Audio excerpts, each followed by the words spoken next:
station.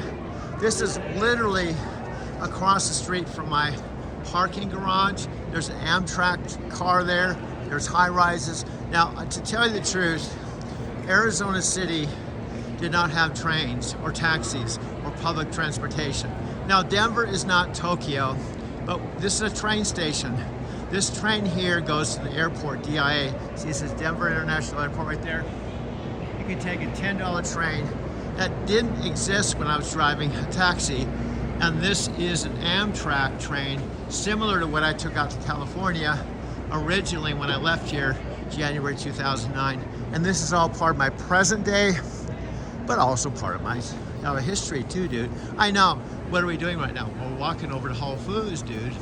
So you can see there's people in shorts and t-shirts, and it was snowing, a blizzard 3 or 4 days ago. I know.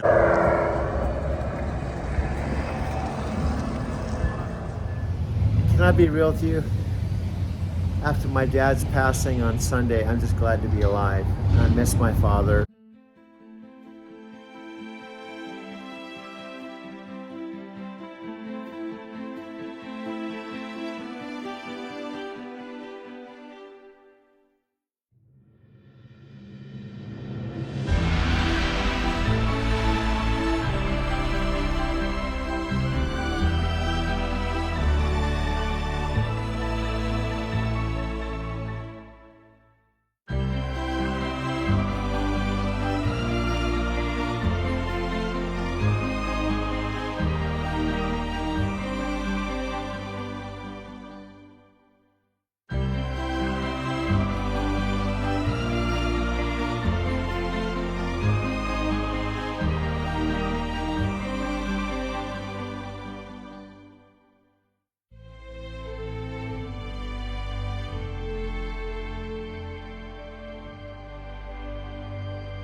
I'll forever miss my father.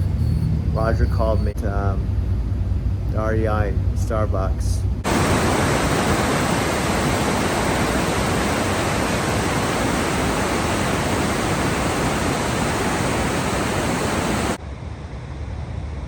Now this is Sunday, but yesterday was Saturday, the day before is Friday.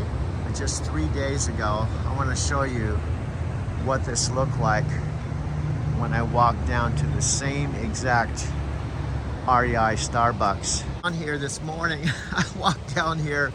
It's normally an 11-minute walk to Starbucks here on the Platte River from my loft. And I walked here this morning, and frankly, when I drove a truck, I had boots. I have to get some boots because I just have these shoes. But this is what it looks like outside of Starbucks where I'm sitting and making this video on. It was just starting to fall. We're supposed to get 18 inches of snow. Today is March 21st, about 6 a.m. This is Union Station lit up in the morning, not night, from the 7th floor where I often park when I finish my day, and I back in all the time. This is usually the parking space I try to take if available. I have this pass here to get in and out of the garage in the building 24 hours a day. And here I go. I have 3 iPhones, and what I do is sometimes I'll videotape this with my other iPhone. I did in fact get a DIA airport run, and it's about 2.4 miles away. DIA, I just dropped someone off at the airport. I picked up near downtown in my Prius, and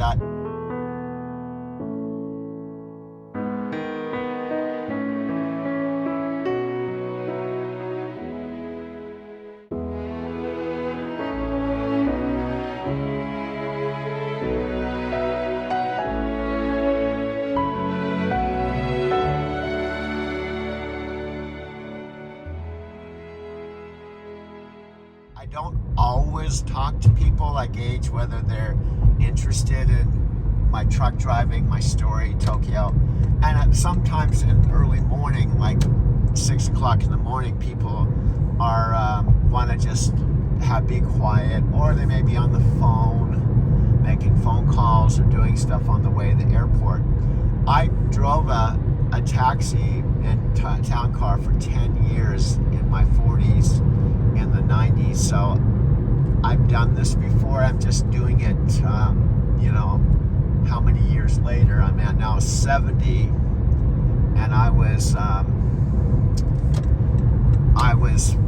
believe 42 when I started driving here back and forth to DIA. I was 42, that's the terminal over there. So the airport, I'm going to talk a little bit about the airport. It's like today, Saturday, about 4 in the afternoon, you can see all the snow is melting rapidly. Not yesterday, Friday the 15th, but Thursday the 14th, the same exact place I'm going to show you when I walk down to St. Mark's Coffee House. St. Mark's is my favorite coffee shop, but it is about, technically it's about 2 miles. I can show you on my Apple Maps on my computer. The snow in the old houses, and this is the neighborhood in spring and the summer, April, May, June, July, August. Obviously there wasn't any snow, it was summer. All these trees that you see with snow on them, during the summer, starting about May, they blossom with leaves. After a big storm yesterday, and I parked the day before. I did not work yesterday. Now I was back in. I parked my car right here. Because this is a heavily traveled street, see it's bare, it's not really a problem. But here's the problem with working after a storm. It's not the regular streets, like this is an 18th. This is 18th that goes to basically Wynkoop, where my loft is. It's fine, but the thing is, when I go drive for Lyft, I go everywhere, and sometimes I can even go to a parking lot that I can get stuck in a parking lot. And see, it's sunny, and you know, there's a strong possibility I could work a regular shift today, and maybe I'll try later in the afternoon. I don't know why this person's stopping here. I have no idea. I don't know why they're stopping. Oh, because of this. This guy's traveling. He's in a wheelchair traveling down the road. Amazing. That's why. See, what I don't like about my Prius versus driving my Kenworth T680, see, I'm really low. See, that's a van. I can't even see over it. Down here to REI in a snowy, cold morning. Now I'm kind of wondering if I should have just stayed home. I'm going to show you what it looks like outside of Starbucks REI.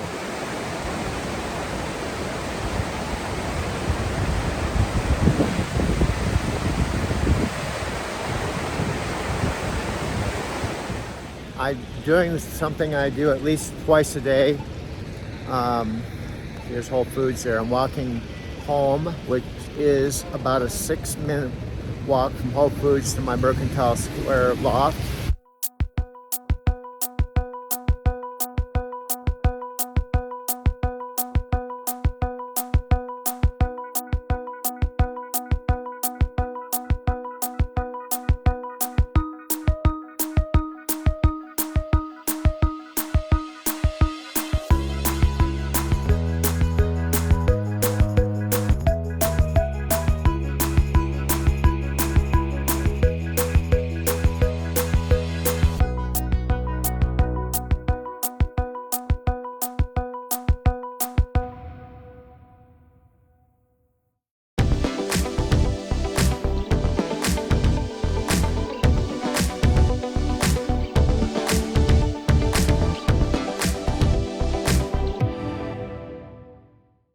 Or the opposite, walking from my Mercantile Square loft to Whole Foods. My apartment, but more significantly, that's important, I want to show you where I live and show you outside my apartment. Now, I also want to say that for 13 years, I got to see my mother and my father, whether it was up in Big Bear City, California, when I originally started my trucking career, April of 2009.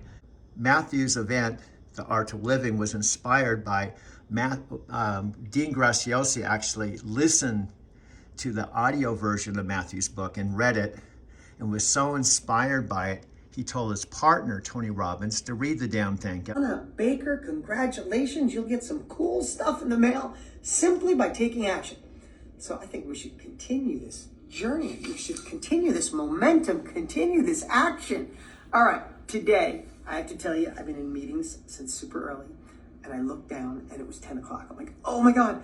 And I forgot to think through, which I always do, exact detail of what I'm going to share with you on Monday. Bring people to you, bring those feelings of whatever you're looking to create. It's going to bring that to other people through your videos. So just massive action is what it's all about.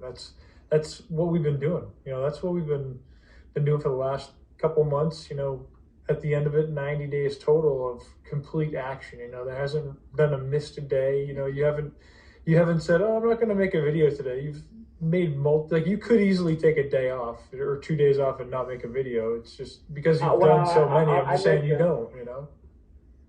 I mentioned Mike, and you don't know this, but I literally have done hundreds. And when I said what I'm doing, because I was having the storage problem, I was more into the process. So I was literally making videos, watching the videos and going, oh, this is a good video, delete. I delete it and go on to the next one, not even worrying about if I can recreate it. I was more into, let's just delete, we'll go on, do another one. We'll do another one. We'll do another one. And at the end of the day, I might have 5 videos. Maybe one of them I would send to you and maybe one to Facebook, because I knew the more I did them, I wasn't even concerned. Now, I've got to the point my videos are getting better that I want to figure out how to download to YouTube, and I want to figure out how, I've done it twice now. I've actually downloaded all my videos and my photos to my Mac computer that has 1 terabyte. And I don't know the exact number, but there's something like 1,900 videos and photos, because obviously I don't want to just keep making and deleting stuff I put my heart and soul into. But there were early videos I wasn't too concerned about it, because I would do it and I knew the photos and stuff was still there and I could remake it again. You understand what I'm saying? I wanted to develop the confidence that I can make videos, and I can make one right now, and I can make a second one that's not exactly like the one I just made, with a little variation, and to make another one. So today, if we did hook last week, here's what I think you should craft this week. And you probably already got this. I would love for you to craft the story that sets up, hook a story, right? In a story, remember this. Yeah, this is your son, dude. Yeah, I hate to interrupt. Dean Graziosi, Tony Robbins' partner for 27 years. This is simply saying this is Lower Downtown Historical District, established in 1988. Union Station. The Union Station is actually from 1881. And my parking garage is directly across the street. And this is the corner of 17th and Wynkoop, and I live at 16th and Wynkoop. So this is just literally 1 block from my loft. And you can walk into the Union Station. It has all kinds of, has a pub and coffee, and you can walk through Union Station to get to Whole Foods. And then you can also go to Whole Foods one of 2 ways: walk around Union Station, or there's a underground where you can walk under the tracks and through the station and up to Waiwata, right in front of Union Station. Small little coffee shop right around the corner from Union Station. Again, just 1 block from where I live. I want to just point out to the listening audience who may not know this is they may probably know this is a laptop. Yeah, they probably know this is a laptop, and it has like 4,500 videos projected from this HDMI cord. We got 5,249 videos of our life. I just thought I'd piggyback. Let's go back to Dean talking about how to do a hook for our story, dude. You guys have heard me teach this. When you are going to teach something, the story sets up what you're going to teach. It sets up how you learned it. The story doesn't mean the story of your life, right? I always tell the story of Millionaire Success Habits. Why did I write a book called Millionaire Success Habits? Because I realized when I was young that my parents both had habits. They were amazing parents, but the habits they had kept them always struggling financially. They got married and divorced 9 times. We got evicted from the trailer we lived in. So my parents, though amazing and I love them, had habits that didn't serve them. And when I was young, I was lucky enough to be surrounded by a couple older guys in our town that were financially set. They were partners, and for some reason they took a liking to me and they showed me what they do. They showed me what they think. I used to have lunch with them, and I got to see guys that had different habits. They had different habits of the way they thought, different habits of the way they looked at the world, different habits of the way they looked at relationships, different habits of the way they looked at money. And I absorbed it like a sponge. And I realized if I take habits that don't serve me and bump them out of the way and replace them with habits of successful people, I could change my life. Hence, habits became a huge thing in my life. And I look at my morning routine, I look at the way I think, I look at the actions, I take all as habits. Hence, Millionaire Success Habits. Now that was just a scene of my life. I didn't tell you I had dyslexia. I didn't tell you that 7th grade Miss Thompson used to call me stupid because I couldn't read. I didn't tell you about my kids. I didn't tell you about a lot of things. But I told that little scene of my life. And does that set up why I wrote this book? Of course it does, right? So we talked about a hook could be, have you ever in your adult life looked in the mirror and thought to yourself, wow, I thought I'd be further ahead by now. Transition into the story. Well, that's why habits have changed my life. Let me tell you why. And I tell that story.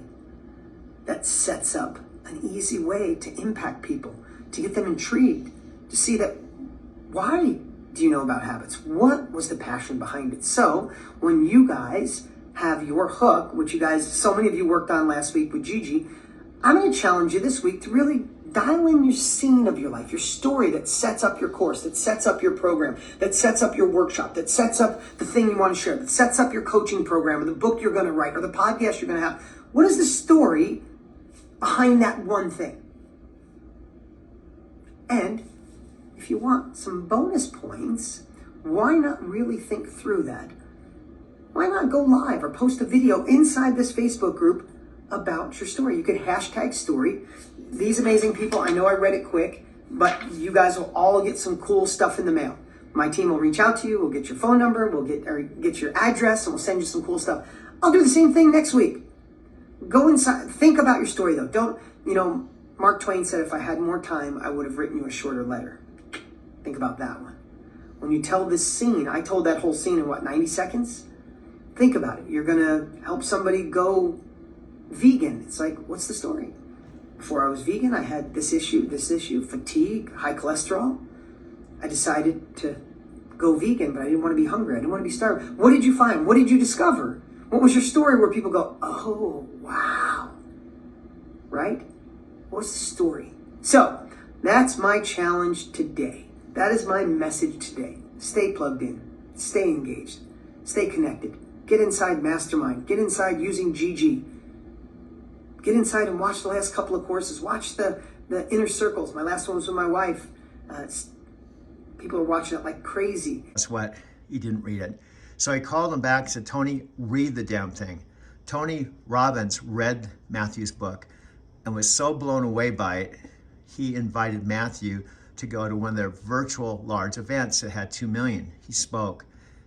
They were both so blown away by it. They invited Matthew McConaughey to partner with them. Whole Foods, and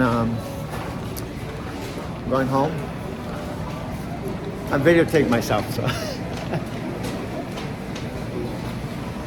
Whenever I videotape myself, people assume I'm videotaping them, so I always have to tell them. And there's some people, they're cool, that wave at me.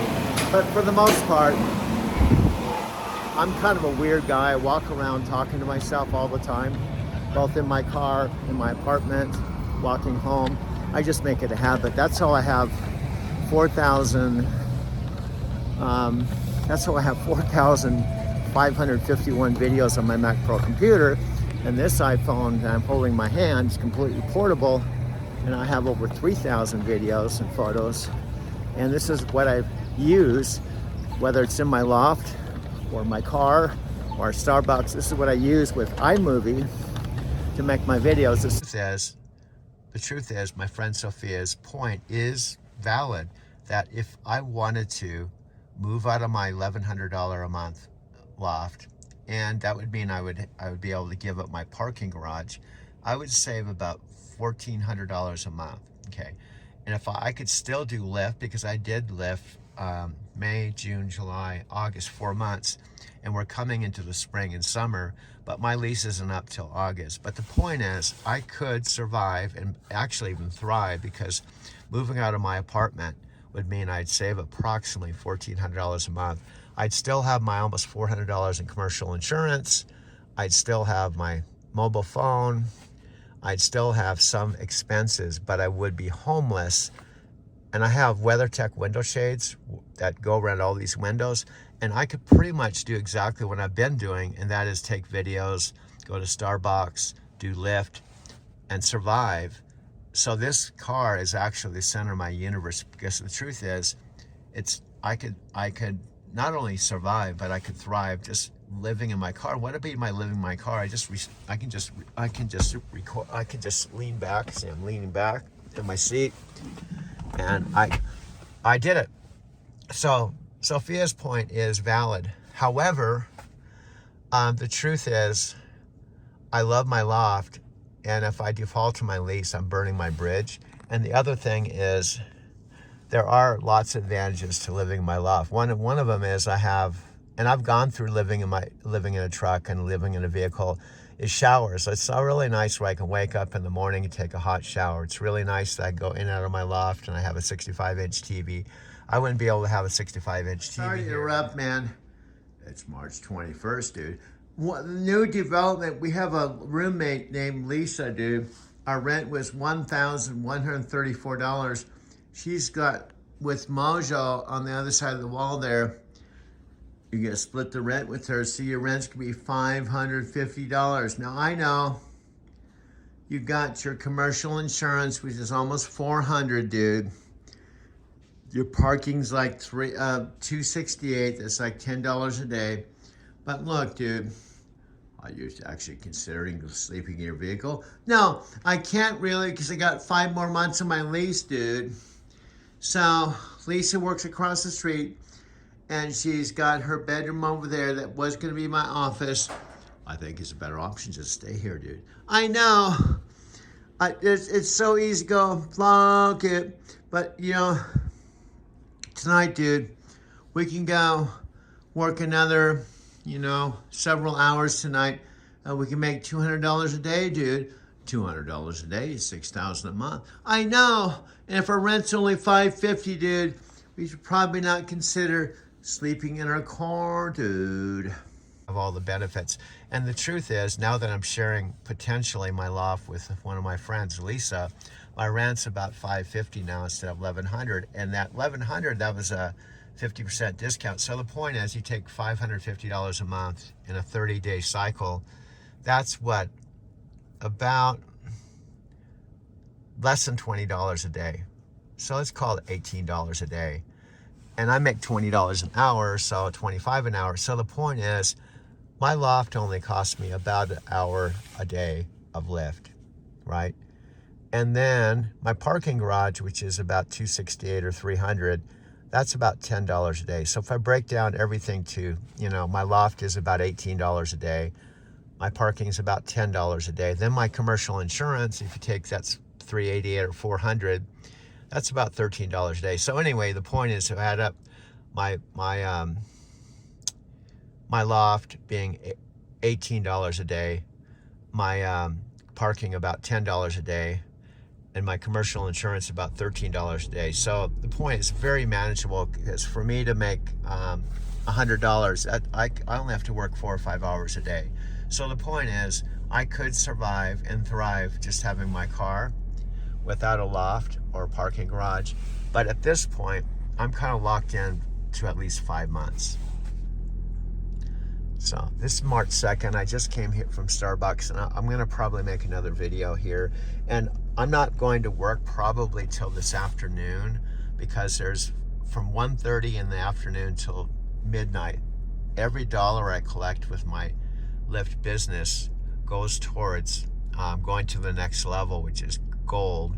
And then after that, it's platinum. So this is a 3-minute, 47-second video. I just literally am parked at Smith Lake.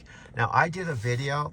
I actually took it from my friend Sophia Rashkin's channel. Now, she was actually on the other side of this lake in the summertime recording a video called "I'm Living the American Dream." Now, what I can do, this is my main phone. I have another 2 iPhones, and whether I'm in my loft or here, I use these to do a number of things. See, I'm using my primary phone, but I can actually do one of 2 things. I can actually pull up this video on YouTube and play it for you, or I can do it on this. The point is, I use multiple phones and a laptop to do a whole variety of things that you may not understand unless you watch me do it. So I'm going to stop this at 4 minutes and 42 seconds. And as soon as I do, and also I can put this right up here and change the view and actually talk to it. This is the same thing I used in my truck to talk on camera. So I can talk, so I'll stop this at 5 minutes. 56, 58, 59. This is 5 minutes. This will go to Second thing is, this phone is 1 terabyte, the same amount of storage as my $2,000 Mac Pro computer. Last thing, this has everything on it, including, most importantly, my Lyft app. My Lyft app is how I make money. Now, I have a 6-minute walk home, so on my 6-minute walk, I'll give you the abbreviated verbal explanation of Lyft, and then when I get back, I'll be able to pull up the app and give you a more detailed explanation. First of all, my Lyft history. I got on the Lyft platform after being here with my 2017 Prius Touring, which is my Lyft car that I own. I bought in San Diego. I arrived here April 2022, and I got on the Lyft platform after my Airbnb host and now friend, Jeremy, after renting his room for 4 days for $40 a night. See, I couldn't afford at that point to get my loft or an apartment, so I slept in the front seat of my car. And I told Jeremy about my situation. I lost my job. I love night transportation.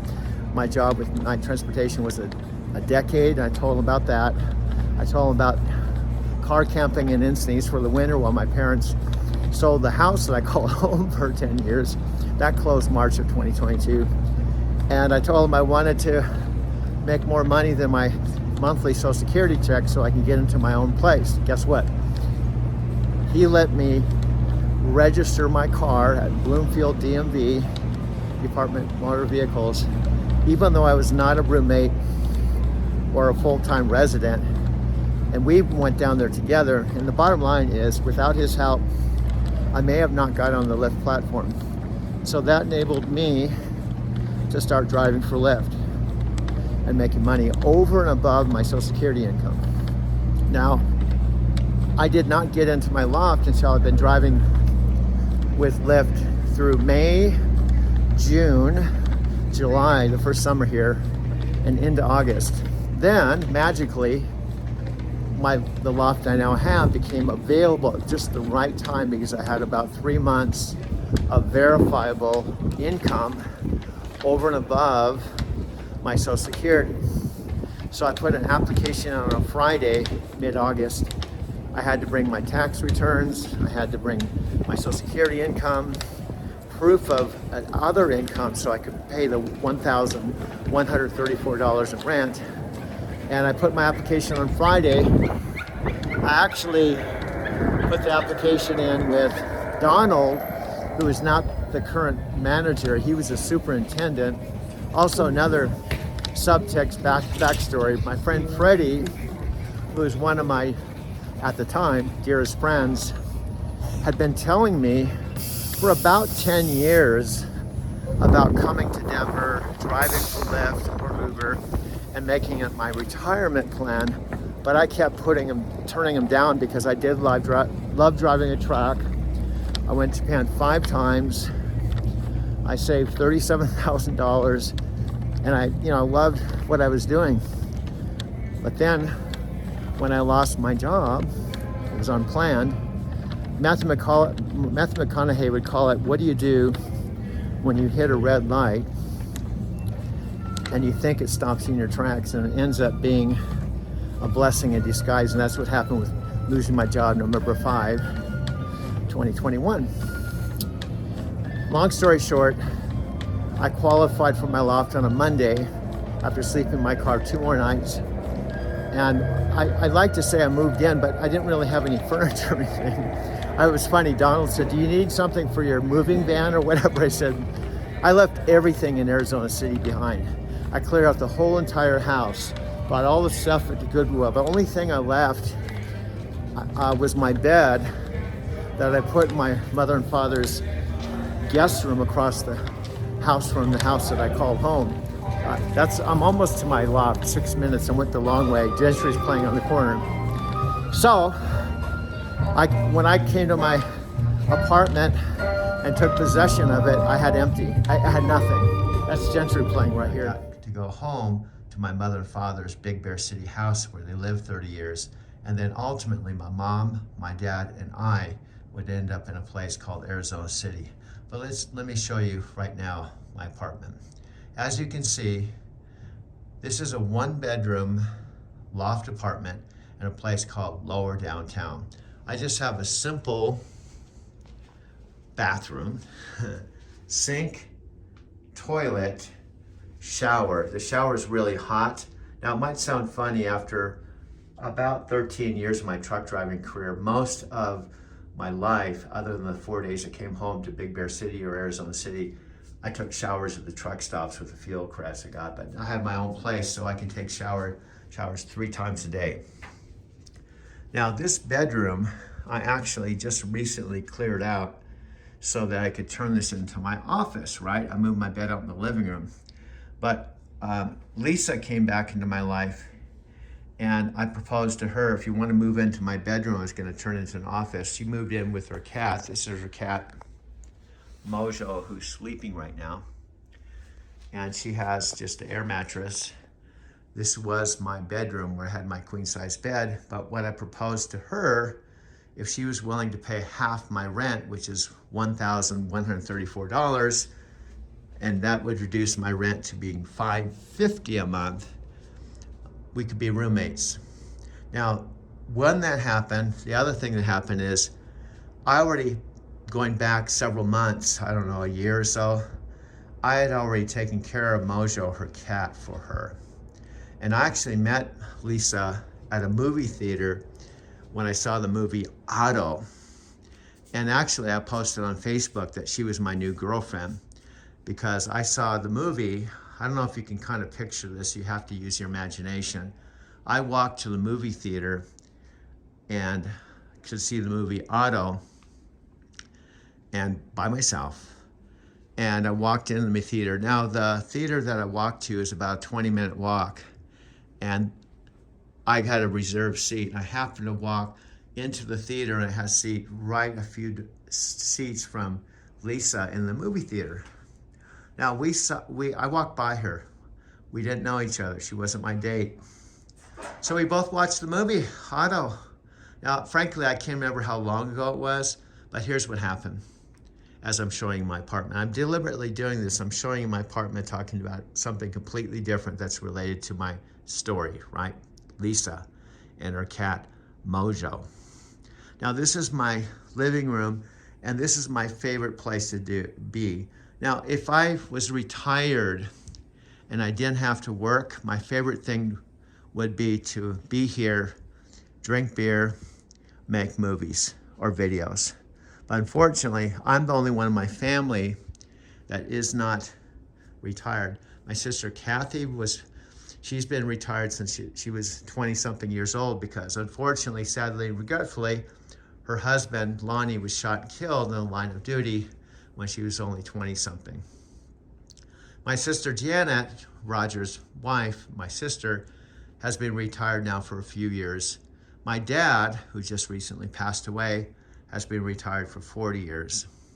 Now back to Lisa.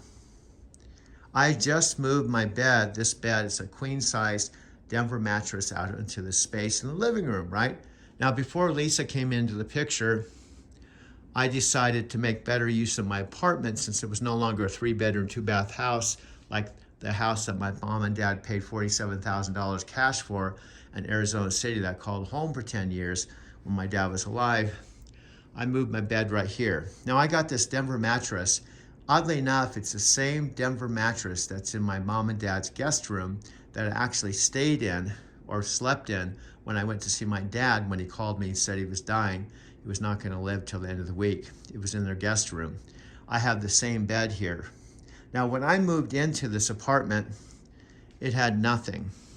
I moved in August of 2022, part of my backstory. Now, this is an air conditioner I got through Amazon.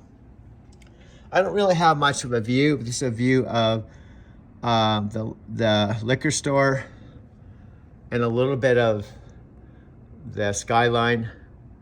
I face the other sister building, but what I don't have in a view, I have in location. Now, the other thing, let's go back and talk about my rent situation, living situation.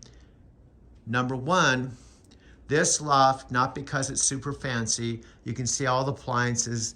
The stove is from 1996. I have a dishwasher that works awesome, right? I have a microwave that I got out in the hall. I've got some glasses, some pots and pans and stuff. I'm still trying to get some stuff together because I never used to cook at home.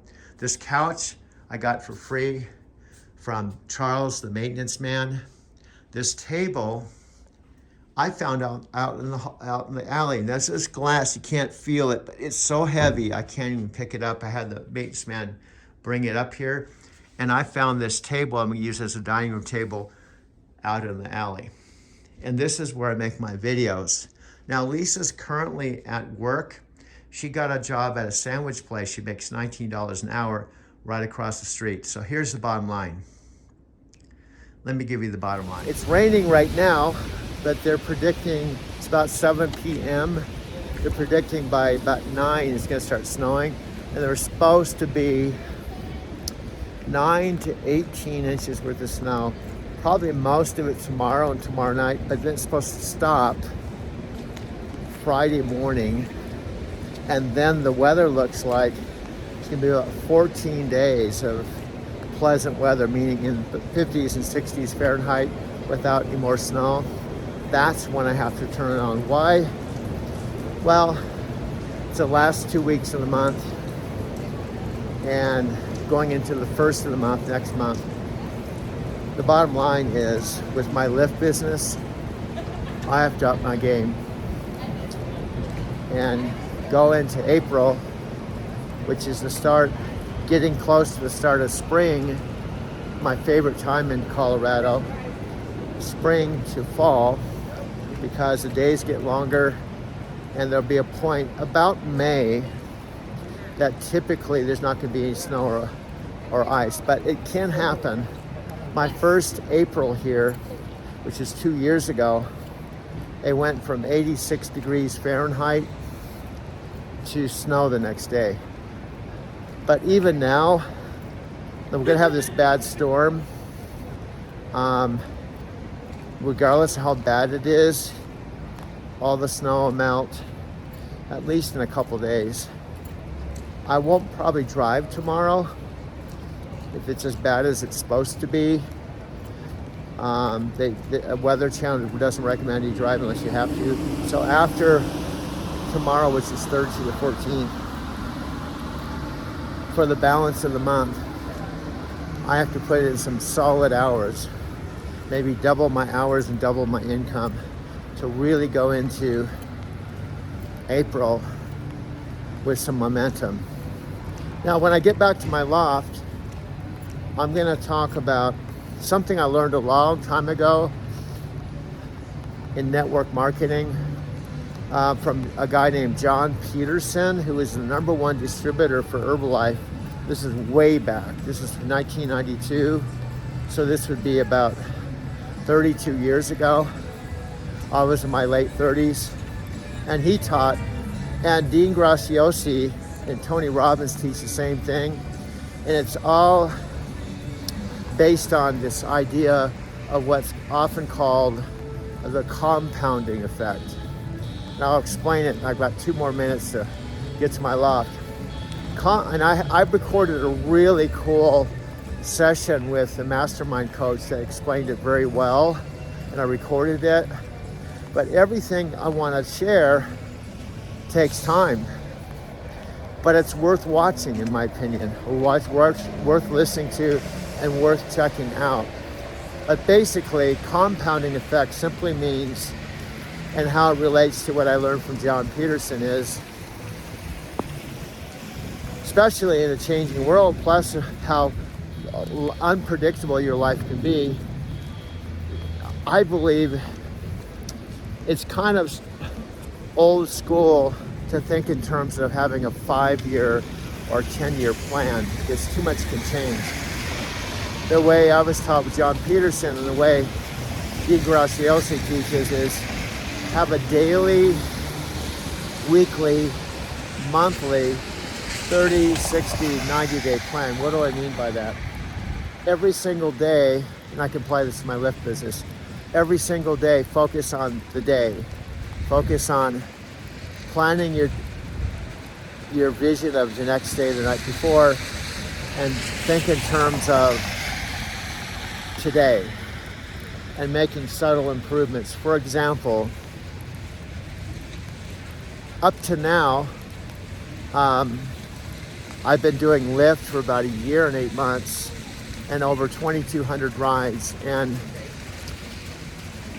frankly, when I got on the Lyft schedule, when I got on the platform May 2022, which is almost 2 years ago, I pretty much set my goal to be averaging $100 a day, which can be done normally in about 5 hours. And $100 a day times 30 is about $3,000 a month. Now, if I'm consistent and I do that as my $100 minimum, that will pay my bills, but I won't have any surplus or extra money. I didn't know what he was stopping for, but my truck, I can see over all the vehicles and have better visibility. But the other thing you may not know, in a truck, unlike my car, I can't just drive everywhere. In other words, this street looks perfectly fine, but it might be a truck restricted street. Now the thing is, you can see the buildings are coming up. Depending on how I hit these lights, see the next one's green, the next one's red. These are all timed. I'm gonna go I'm gonna probably miss this. It's 5 seconds. This is gonna turn yellow right now, so I'm gonna have to stop. See, when it hits the 2-second mark, but these streets are all, now this other one's gonna turn green. I wish they were timed properly. Now this runs all the way down to Broadway and Lincoln, and then make a right, and so you can see the tall buildings. Those tall buildings on what we call the west side of downtown, they're actually within walking distance of my loft, and I'm on the opposite side. These buildings are on the east side of town. I'm on the opposite, which would be considered west towards the mountains. And also I'm in a historical district. Now the tall buildings on the left, I used to live, in fact, when I lived in Denver 18 years, from 1990 to 2009, January, this was my neighborhood.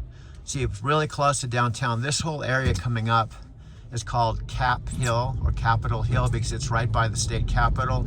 And see that one tall building on the left there? That's only 2 blocks from where I was living at the Barrister Building. Now see, the snow is gonna be right under my car. But this area that I'm literally driving through right now is called Capitol Hill.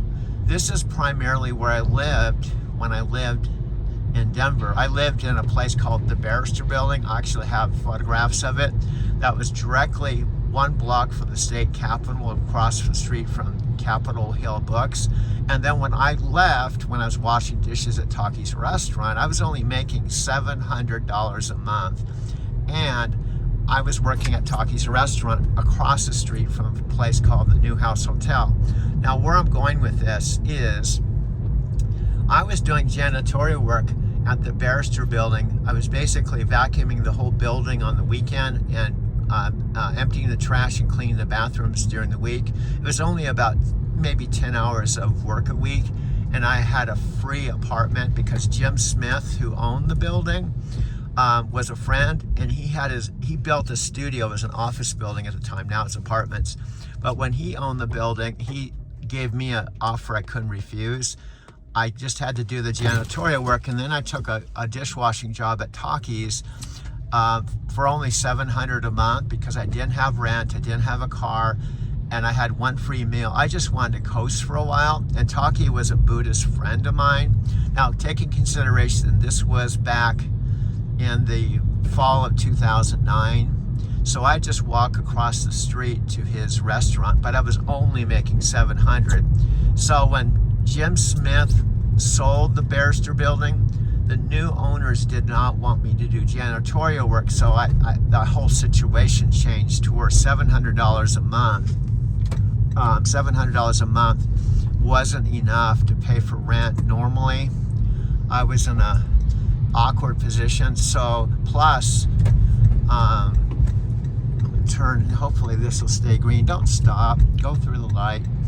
Okay, here we're making our turn. We're going actually not far from my loft, depending on how we hit these green lights. But anyway, the bottom line, this was the winter, actually the fall of 2009. I had to hand move everything from my Barrister apartment across the street to a place called the Newhouse Hotel, where I was paying $155 a week. And that took up all my salary. So I was very depressed. When I initially started washing dishes at Taki's restaurant, I was actually really happy. And at my loft, I have some original DVDs that I made. Let me turn the camera around. It looks completely different. There's no snow on the ground. Now you can see all the cars that are parked out in the street. They're all people that live in apartments or houses here. And what's different with me now is I don't have to park out in the street because I have a 7-story secured covered parking garage directly across the street from Union Station and 1 block from where I live. So, for example, I got my car today. There was no snow on it. Now this is 17th. It's a one-way street that comes directly out of downtown where I live. And the next block over is 18th. It's a one-way street that goes the opposite direction towards where I live. So if I went to this next street, made a left turn, and drove about 20 blocks, I would be in downtown. And my loft is on the west side of downtown. This is near a place called City Park. But I just wanted to show you because probably starting, it's Friday, probably by Monday, all this snow is going to be gone. And for the balance of the month, there's not going to be any more snow. So here's the bottom line. I'm going to have to just work really hard to get caught up. When I take a day off, I have to make up for the lost revenue, which is at least $100 a day. It says Camp Thin Man. It's technically about a 10-minute drive. It's directly east on 17th Avenue. A really nice, cool neighborhood. I'm going to show you the neighborhood right outside of St. Mark's, which is about an 11-minute walk. I walked in the snow, and by the time I left the coffee shop, it was snowing really bad. But look at it today. This is why I love Colorado.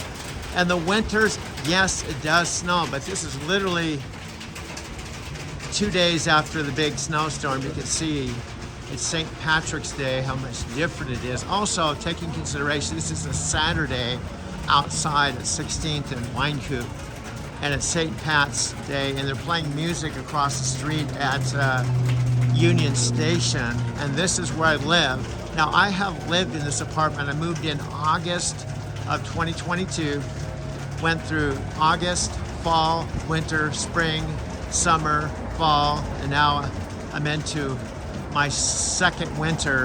And I believe I'm 7 months into my second lease. And this is where I live, in the heart of the historical district and lower downtown, right here. Again, it's St. Patrick's Day, Saturday afternoon, beautiful day after it snowed, not yesterday, but Thursday. Sometimes I'll tell people, DIA has been here 27 years. It's 53 square miles of property. In other words, when you take the Pena Boulevard exit, when I'm at home, I love just taking Apple Maps and showing you the route I just took, but on Apple Maps with a video. But when you take Pena Boulevard off of I-70, Interstate 70 runs west all the way through the Rockies and dead ends in Interstate 15 just south of Salt Lake City. And if you go east, 70 goes all the way across the country. But this Pena Boulevard is the dedicated highway to the airport. It's 53 miles of property, and it's 12 miles. Now, when the airport was first built, there was nothing out here. But now, after we get off this area, there's a gas station, and we'll begin going into an area where there's residential houses.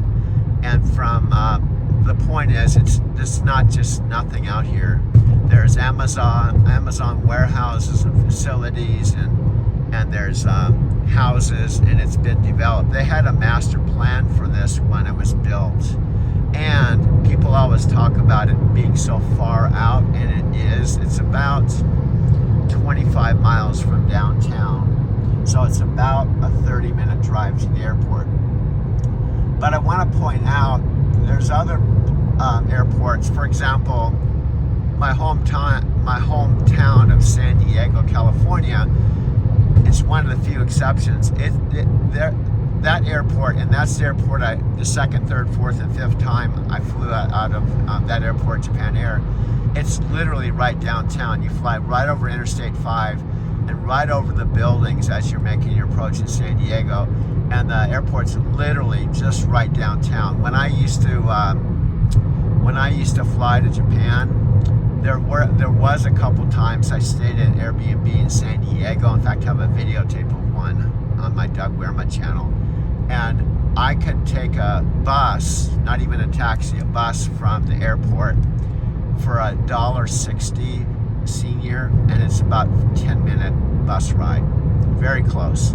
However, what I'm going to point out is if you happen to live in San Diego, where I used to live, in North County Coastal on the ocean, San Diego County is about 110 miles across. It's a big place.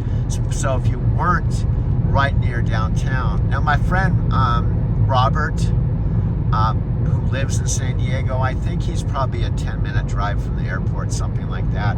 But I used to live in Encinitas, North County, and my point is it was about probably, depending on traffic, it was at least a 40-minute drive to the airport. Now the other side of it in San Diego, if you happen to live up in Encinitas,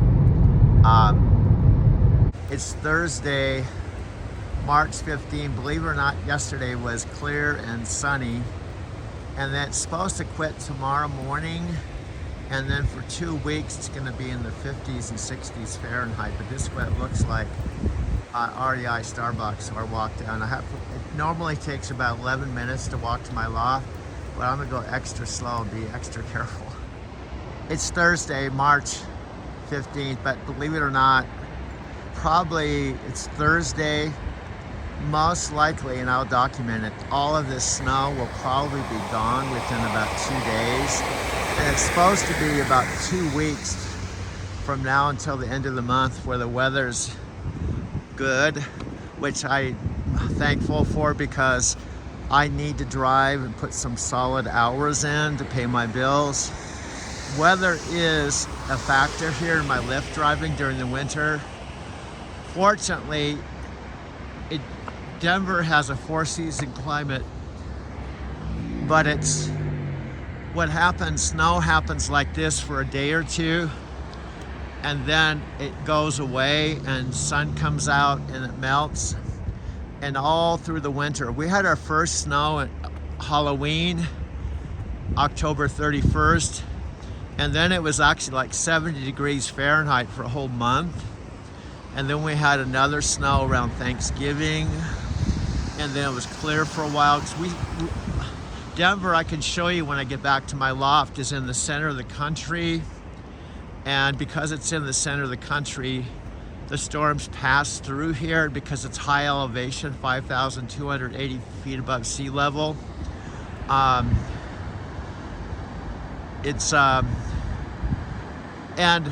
just to put things in perspective, when I get back to my loft, I can show you it's about 90 minutes or about 90 miles west to get up to Vail, which is about 10,000 feet elevation. And there's Vail, Breckenridge, Winter Park. They're some of the best skiing on the planet.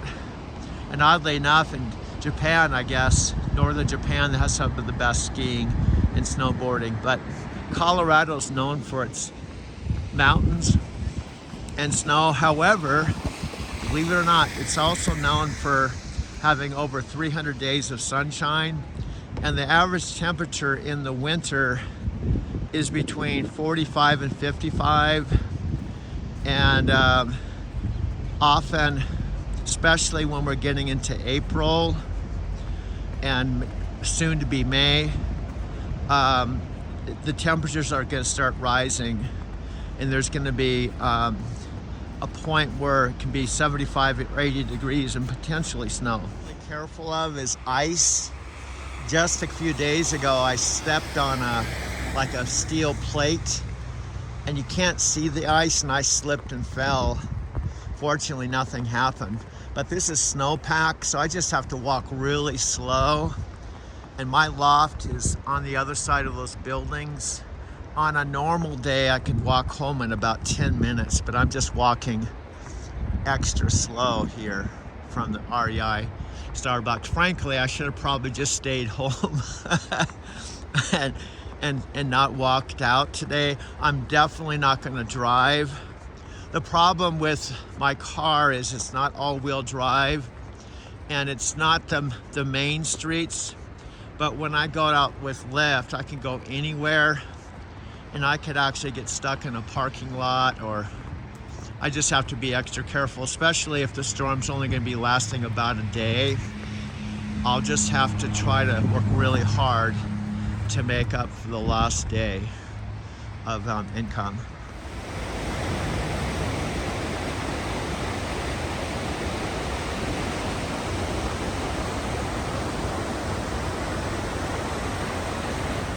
It's an 11-minute walk from here. Let me turn the camera around and show you where I am right now. I can't believe how the weather changes here. So it's Colorado. Look at all, they're in shorts and t-shirts, dude. I know. And there's no snow or ice, dude. Look at the blue sky. And this is 4 minutes out my door. Whole Foods is 6 minutes out my door. And this is Monday. The beginning of our Lyft day starts 5 a.m. on Monday to 5 a.m. on Monday. And we can still work tonight, dude. I know, we're taking an 8-hour break right now. I know. So, let me just be frank with you. Let me be completely honest. Hello, everyone. I guess some of you that I may send this video to, I don't have to say this is Doug, you know. But here's the deal.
I'm recording this on the afternoon of November 21st in my Mercantile Square loft. See my brick behind me?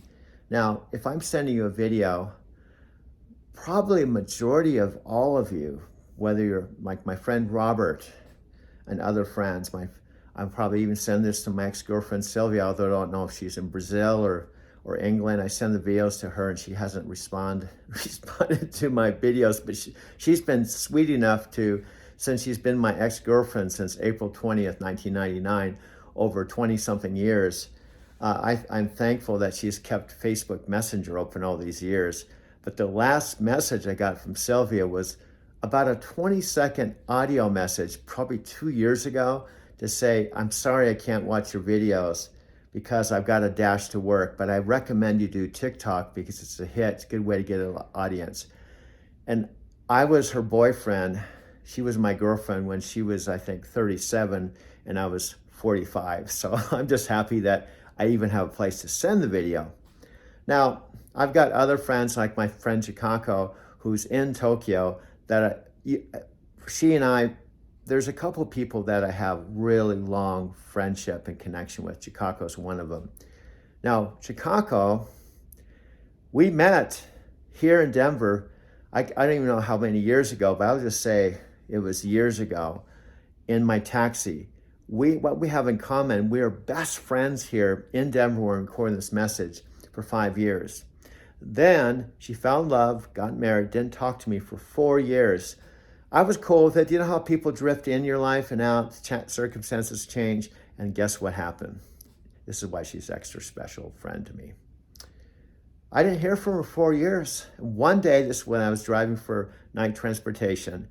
I was up in Seattle, Washington. For those of you that don't know, just real quick, I was an over-the-road truck driver. I told my Lyft riders this too, so I could be talking to one of my Lyft riders. You've heard this.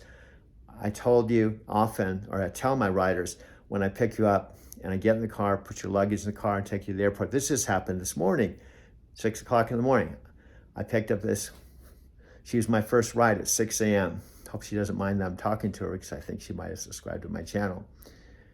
I put luggage in the car, asked her, are you visiting or living? I had a sense she was visiting. She was visiting. So it was a 6 a.m. pickup this morning. I drove out to the airport. It was about a 30 or 40 minute drive. Now, frankly, some backstory. I told her this. I drove a taxi back and forth to the airport and a limo for 10 years, back when the airport first opened 27 years ago.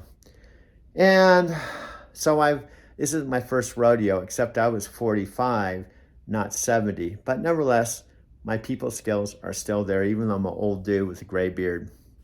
So if someone wants to zone out, or if they're in the car or they're listening to music, I don't talk to them. I told her I just take them to the airport because that's what they're paying me to do. I'm Douglas, their Lyft rider. Nevertheless, with her, and I kind of gauge if they're interested. She seemed interested. So here's some of the things I almost always say. She'll vouch for this. I almost always say, just so you know, I'm a retired truck driver. I drove a truck about 13 years over the road. But before that, I drove a taxi and a town car back and forth to the airport for 10 years. And how I started driving a truck, I believe whenever you feel stuck or you feel like you're bored, you should do something different. You always have the ability to change. So I saw the trucks go by all the time. And here's another key point. I didn't tell her. I drove a truck 1 year when I was about 27 years old. I think I can pull up the photo, but it was only in the state of California. I won't get into the whole story, but I drove a truck once in my 20s. Let my CDL expire. I went into being a massage therapist. Life happens, but I started driving. I didn't even tell her all this. I'm telling you new stuff. A friend of mine named Mark Gilbert, when I was a massage therapist, this is 1990. I was 37 years old, right here in Denver where I'm recording this. He told me, Doug, why don't you drive a truck, not a truck, but a taxi? You'll have a car. It's a nice way to have a side hustle, some extra income, and you can still do your appointments. Now, at that point, this was way back, going back in time, when I was 37, about 1992 or something like that. And now it's 2024. I became the #1 massage therapist in the Brown. Now, taking consideration, I was only paying $200 a month for rent for a beautiful room at a place called the Gaylord House, $200 a month compared to my $1,134 I'm paying right now. And I didn't have a car. I'd take a taxi to the Brown. I got paid $65 cash plus tip. Back in those days, this is 1990 something, I was 37. I made $100 an hour. All I had to do was 2 massages to pay my rent. Oh man. Prior to that, I lived in Southern California. When I was married to Sharon, we had an office 4 blocks from the ocean. And this is 1992, okay? I was 28, happily married. I was making, I don't know, around $50 an hour. I wore flip-flops, I had a t-shirt, Southern California, North County, Encinitas, married 5 years, worked my own hours. I made $50 an hour. Now, where am I going with this? Sadly, I'm now 70. I'm making less money than I was when I was 28. Less money. And to be honest with you, I don't get this. I believed, my heart of hearts, a couple of things. Number one, that repetition is the mother of skill. And number two, if you do what you love, the money will follow. And number three, kind of a karmic thing, law of attraction thing, if you really work really hard on something, eventually, Deepak Chopra talks about, it will manifest. Well, to tell you the truth, I've made over 3,000 video collage documentaries. This 1 terabyte phone, I showed my Lyft rider this morning. So see this phone?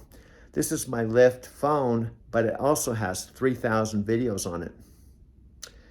And I'm giving you the high points. I told her, I didn't plan on this, but just that I drove a truck 13 years. I went to Japan 5 times in 2 years. I was getting older. I started driving a truck when I was 55. I started making these videos just to have something to look back on. It wasn't for a channel. In fact, I have a Doug Werma channel that has all my Japanese stuff on it. That's just a hodgepodge of all my videos. Some of them are pretty good. So how did Driving to Tokyo channel start? I told her this. I said I did a thing called the Video Matrix. I told her this on the way to the airport. I'm doing this in my apartment now. I said, what happened is I was totally content driving a truck solo by myself, kind of listening to music, traveling. I was traveling 500 miles a day. I was working for night transportation. Ultimately, in the end, I drove 750,000 miles. I was a senior driver. I was happy. My parents paid cash for a house. I didn't tell her this part, but it's part of the story. My parents paid cash for a 3-bedroom, 2-bath house in a little tiny town called Arizona City in Arizona. Dude, you're getting up to the 10-minute zone. I know, this is the 10-minute Dean zone. He is able to make videos in 10 minutes, and I'm up to almost 10 minutes, so I got to wrap this up. So, how Driving to Tokyo came into being, Mike, who's the husband of Mike and Michelle, were the co-creators of a thing called the Video Matrix. Well, I was in a truck alone. I joke with my Lyft riders. I tell them, I used to talk to my freight, but I didn't talk back. So I met Michelle on Facebook and asked her finally, what do you guys do? She said, we have a thing called the Video Matrix. And I asked her, what is it? This is a perfect example of the law of attraction. You just connect with people, take interest in them. Eventually, what are they going to do? They're going to ask you, you can ask them or whatever, what do you do? She said, well, we got a thing called the Video Matrix, and here's what it is. We have people from all over the world, Australia. It's all virtual. We actually live in our van. We travel around the United States. And what we do, it's only like $90 or something like this. For 90 days, we ask you, one of the participants, a question like, what's your best childhood memory? Where were your parents born? What's the influence of your parents? So every day, you sit in front of the camera like this, anywhere, and do a video. Then you watch a video, and then you're up to the 10-minute mark, dude. I know I gotta wrap this up. So the idea is you got comfortable in front of the camera, but you watched a video. So then people got to see you, you got to see them. And the idea is one day at a time, in 90 days, you got connected to Mike and I, all your group virtually, and you get comfortable in front of the camera. I did that before Mike and I co-created Driving to Tokyo. That's 10 minutes, dude. I know. Let's go to commercial break. Stay tuned. This is Doug with Driving to Tokyo, talking to you again, March 21st, 2024. Beautiful Thursday afternoon. I'm on my 8-hour break, but I gotta go to work this afternoon. Probably this evening, work all night. My new goal is not $100 a day, but minimum $200, preferably $300 a day. $200 a day will be $6,000 a month. Double my income that I have been making. $300 a day is $9,000. I gotta tell you, can I be real before I let you go? I've gone a little bit over time. With my current living situation, if I make $6,000 to $9,000 a month, in 90 days, I can turn my life around. And a year, I can get back on solid ground. Let's go to commercial break. I'll be right back. Stay tuned. This is Doug from Denver, author of Driving to Tokyo. More to come. Stay tuned.